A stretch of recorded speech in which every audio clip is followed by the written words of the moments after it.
Bonjour à tous, c'est Sirdek. Je vous souhaite tous la bienvenue sur ma chaîne et aujourd'hui, on va déjà faire mon deuxième numéro de Sirdek commande vos matchs. Et oui, j'ai déjà un joueur qui m'a envoyé un match et c'est pas n'importe quel joueur, c'est Harcournet. Alors pourquoi je disais pas n'importe quel joueur? Parce que Harcournet est le premier de mes viewers, c'est le premier qui m'a suivi sur ma chaîne, donc ça me fait vraiment très plaisir qu'il m'envoie un match et vous allez voir, c'est un match vraiment incroyable. Je vous propose de voir cela tout de suite après le jingle. Bien voilà la fiche Harcournet contre GSCA 82HH. Il a appelé son combat Freeze Infini Full Fight, on va dire le combat infini face à une Team Freeze. Parce que ouais, les Team Freeze, moi je fais partie de ceux qui trouvent que c'est assez pénible. On est souvent paralysé, on peut pas faire grand chose et les combats tirent des fois d'une longueur infinie. Et bien là vous allez voir comment Harcournet va mener ce combat jusqu'à la victoire finale. Et pourtant, vous allez voir, à un moment, on se dit c'est pas possible, il ne peut pas s'en sortir. Et pourtant, vous allez voir comment il va le faire. Je vais faire des arrêts à certains moments stratégiques de ce combat. Du coup, même au début, comme ça va assez vite, j'ai ralenti. C'est pour ça la musique, vous avez l'impression qu'elle est au ralenti. Puis après, évidemment, j'irai plus rapidement sur la fin, sinon le combat serait beaucoup trop long. Alors, allons-y tout de suite dans ce combat. Alors, tout d'abord, eh bien, on va présenter les équipes. Du côté de Harcournet, on a une Athéna, RC, un Hypnos, un Albafika, un Chenades, un Alone et une Perséphone. En face, la Team Freeze, avec un Camus RC et un Camus GC, sont complétés par un Thanatos, un Chenades, une Perséphone également et un Mew.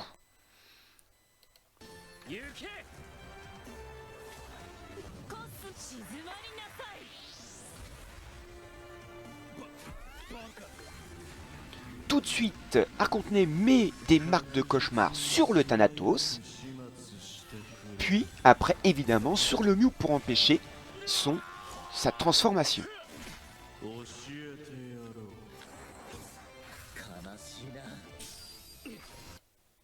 Et là, un moment important, il a mis le soin d'Alone sur la Perséphone.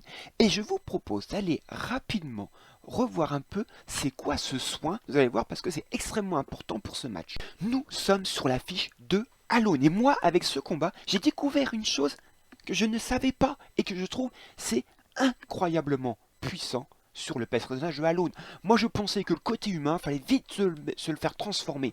Et pourtant ce côté humain a une grande puissance. C'est marqué que en bénissant une unité alliée, il a béni la Perséphone, cette unité récupérera X% de PV après chaque action. Ça peut aller jusqu'à 20%. Et ça, c'est jusqu'à temps que cet allié béni meurt. On va le voir. Moi, je pensais que ça marchait uniquement de temps que Alone était en humain, ou au mieux du temps de son existence de Alone. Mais pas du tout. Cette bénédiction, ça reste sur l'unité qu'il a béni jusqu'à la mort de cette unité. Et on va voir que, eh bien, ça va permettre à cette Perséphone de survivre au combat. Regardons ça. Nous sommes revenus sur le jeu. Allons-y. Donc, un AOE du Thanatos, ça fait mal. Et le Thanatos, il a mis l'œil sur Alone, hein, très important. On va voir. Le Alone de Harcournet se transforme. Alors, il a déjà joué, donc ce sera pour le prochain tour. Là, il met, voilà, les graines sur Thanatos et de Mew. C'est pareil, ça a un sens. Là, le Camus GC lance son attaque. Alors, ça ne gèle pas, il n'y a pas encore assez de stats de glace. Voilà, les Perséphones piquent les PV de chaque équipe. Nous sommes au deuxième tour, la Athéna a été gelée. Le Hypnos, donc, a complètement mis ce cauchemar le Mew. Et là, Chenades a doublé le Alone, puisqu'il était congelé par le Camus RC. Et du coup, vous allez voir, l'œil de Thanatos explose et c'est la Perséphone qui encaisse. Ça permet au Alone de survivre. Donc, grosse importance là du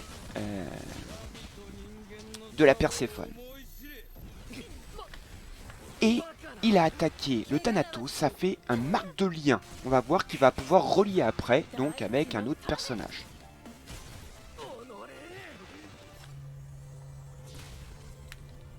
Attaque là avec la Perséphone, ce qui fait que à chacun de leur tour ils vont subir les dégâts qu'ils ont déjà eu. Alors c'est pas des gros dégâts, on va voir. Nous sommes au 3e tour. De nouveau un AOE du Thanatos, mais on voit qu'il est il était dans le rouge et non, il n'est pas. Il essaye de recongeler le Alone, ça marche pas. Et là vous voyez, il a relié le Thanatos et le Mew. De nouveau l'œil éclate, de nouveau la Perséphone encaisse. Et là il essaye d'éliminer le Camus GC, ça ne marche pas.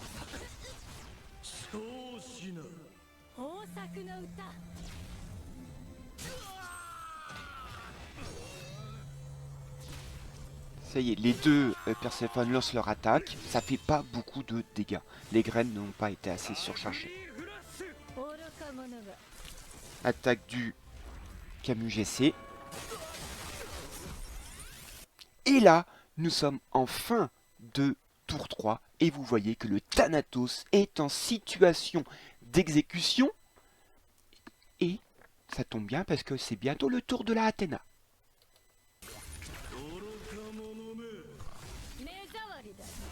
Les Perséphones exécutent, la Athéna développe ses ailes. Exécution du Thanatos et en même temps, ça élimine le Mew. Deux personnages de tuer d'un coup. Belle stratégie de Harcourtney ici. Bon, par contre maintenant, il est un peu dans le mal puisque ça y est, les frises tombent et ces personnages sont également donc dans le mal.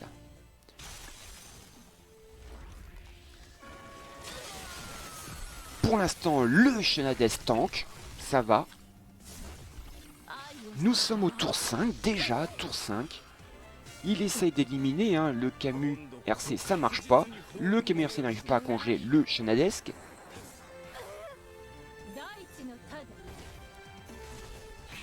Mais on voit que la Athéna est en fantôme. Attention, elle va pas rester longtemps en fantôme.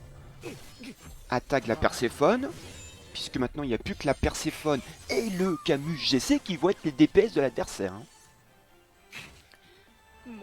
Nous sommes en tour 5 et voilà, attaque du Camus GC qui élimine, ça y est, perte de l'hypnose pour Harcourtney, c'est pas bon.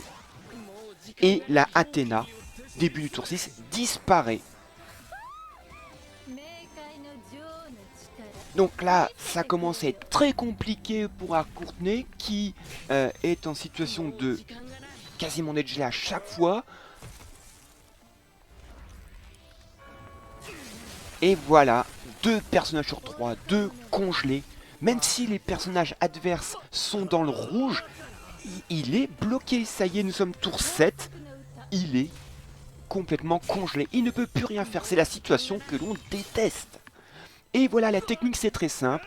Le Camus RC pose ses stacks de gel ou même essaye de congeler. Et donc la Perséphone et le Camus GC font des dégâts. Et le Camus GC gèle tout le monde. Ça y est, tour 8. Ça y est, le Albafika meurt. Il reste plus que 2 personnages à Harcourtney. Mais 2 personnages qui sont congelés. Donc là, on est dans une situation où on a tous envie d'abandonner parce qu'on peut rien faire. Nos personnages sont congelés, même si les dégâts sont pas énormes. Petit à petit, ça va grignoter.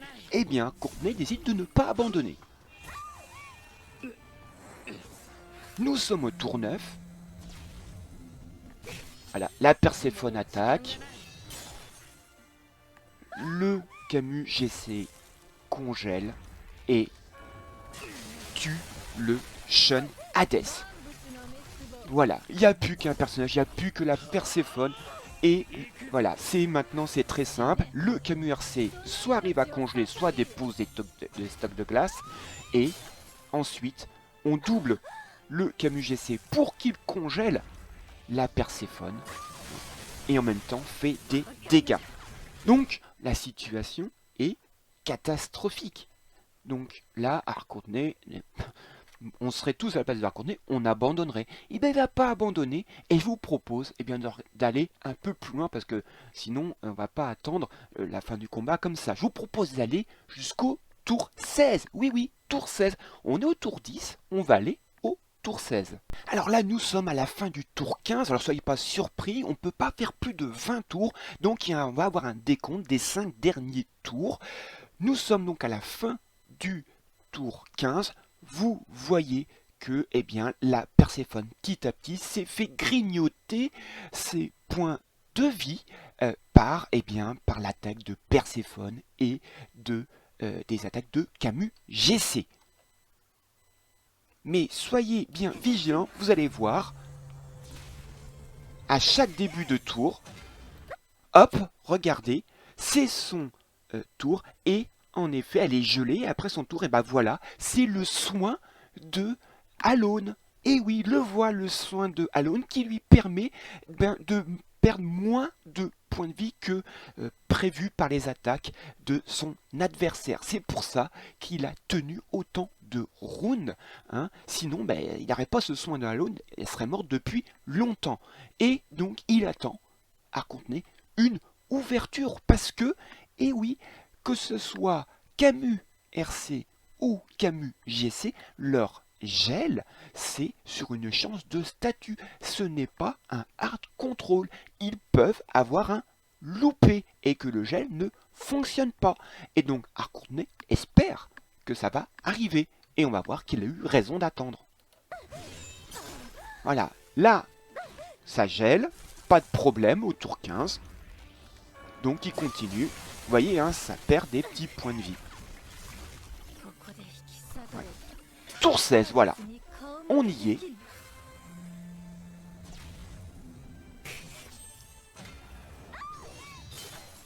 Toc. Et le Camus GC va essayer de geler comme à son habitude. Et là, ça marche pas. Ça ne marche pas. Alors par contre, la personne n'a plus beaucoup de points de vie. Alors, le Camus RC essaye aussi, ça échoue. Et du coup, Harkonnen va pouvoir faire une attaque. On voit, la Perséphone n'a quasiment plus de vie. Et regardez, une attaque de Perséphone, ça tue, eh bien, Camus RC, la Perséphone et le Camus GC. Et vous voyez, on voit, alors, excusez-moi, hein, mais il y a un petit peu de bleu, alors que tout à l'heure, c'était tout gris. Hein, il n'y avait que son bouclier de vie supplémentaire. Hein, et bien, le petit bout de bleu de sa vie, c'est tout simplement le soin d'Alone. Mais vous voyez, en un coup, il a tué, eh bien, toute la Team Freeze. Il ne reste plus que Sean Hades. Et ça va être un duel Sean Hades contre Perséphone.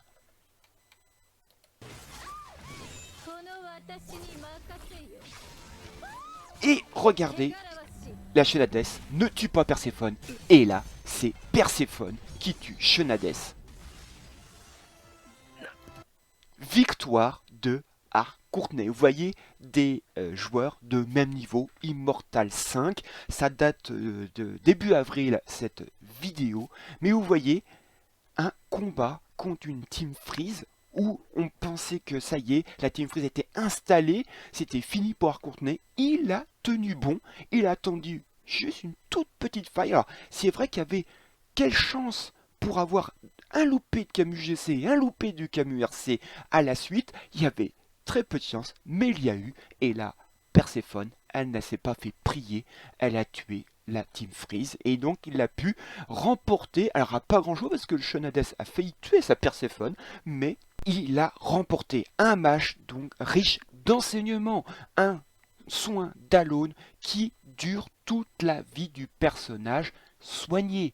On a vu la stratégie d'Harkonnen de relier le Thanatos et le Mew et de les exécuter. Voilà, il y a eu pas mal de choses. Le Hypnos qui a posé la marque de cauchemar. Alors oui, toutes ces choses, en effet, on les connaît, mais il faut les penser tous sur ce match. Donc un grand bravo à Art Courtenay. Avant de finir cette vidéo, je voudrais juste vous montrer quelque chose sur mon Discord. Voilà, nous sommes sur mon Discord.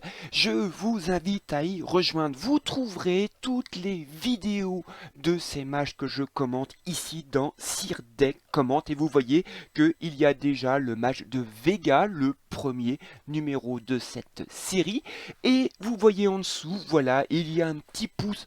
Tous ceux qui viennent, qui sont sur mon Discord, je vous invite, eh bien, à voter pour dire, voilà, ce match, je l'ai trouvé très bien, puisque, alors je ne sais pas quand, mais celui qui aura le plus de votes positifs, hein, parce que son match a été vraiment extraordinaire, eh bien, je l'inviterai sur ma chaîne, on discutera de son match et du jeu en général. Voilà, cette vidéo est terminée, j'espère qu'elle vous a plu, n'hésitez pas à mettre un commentaire, un petit pouce bleu aussi, ça fait plaisir, et de, pourquoi pas, venir en parler sur mon Discord. Allez, je vous souhaite à tous un bon jeu, amusez-vous bien, et à la prochaine fois. Allez, salut!